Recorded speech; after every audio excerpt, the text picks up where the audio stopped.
எனக்கு ஒரு சந்தேகம் சார். அதாவது சில பேர் வந்து குறியீடுகளை கோலத்துல போடுவாங்க. அதுவும் வாசப்படி கோலத்துல. அது கால் மிதிச்சு அல்லது தாண்டி போறோம் இல்லைங்களா? அது சரியா தவறா? பூமியா தேவியே மகாலட்சுமி தானம்மா. பூமிக்கு செலுத்தக்கூடிய மரியாதை தானம்மா கோலமே. கோலத்தில் பொதுவாக யாருமே ஏறிலாம் நடக்க மாட்டாங்க, அது மேலே ஏறி மிதிக்கவும் மாட்டாங்க. ஓகேவா? அதனால் கோலம் என்பது வந்து பார்த்திங்கன்னா தீய சக்திகளை தடுக்கக்கூடிய எந்திரத்தின் மறுவடிவம். ஆகையினால வந்து குறியீடுகள், இப்போ தாமரைப்பூ குறியீடு, ஸ்வஸ்தி குறியீடு, இதெல்லாம் தாராளமாக வீட்டு வாசலில் போடலாம். அது வந்து பார்த்திங்க அப்படின்னா நமக்கு எதிர்மறையை வீட்டுக்குள்ளே விடாது. அதில் நம்ம ஏறி நடக்கப்படாது, அவ்வளவுதான். மற்றபடி ஒரு பிரச்சனையும் இல்லை. மிக்க நன்றி ஐயா. அடுத்ததாக சுதா அப்படிங்கிறவங்க கேட்டிருக்காங்க, வீட்டில் வந்து டெய்லரிங் மிஷினை வச்சிருக்கேன், இது சரியா தவறா அப்படின்னு கேட்டிருக்காங்க. நான் நிறைய சொல்லிட்டேன், வீட்டில் வந்து வைக்காதீங்க. இதை சொன்னாலும் சர்ச்சையாகும். எந்த வீட்டில் துணி கிழியாமல் இருக்குது, எந்த வீட்டில் ஒரு விஷயம் நல்லா புரிஞ்சுக்கணும்.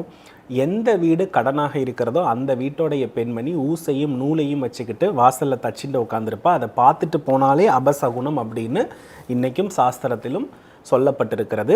அது வந்து நல்லா நீங்கள் புரிஞ்சுக்கணும். தைக்கக்கூடிய, வெட்டக்கூடியது, கோர்க்கக்கூடியது, இதெல்லாம் வீட்டில் இருக்கிறது அந்த அளவுக்கு நன்றன்று.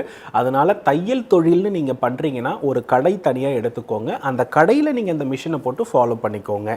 அதுதான் சரியானதை தவிர வீட்டில் வந்து தையல் இயந்திரம் இருந்தாலே கண்டிப்பாக கணவர் மனைவிக்குள்ளே கண்டிப்பாக இடையூறுகள் இருந்தே தீரும்.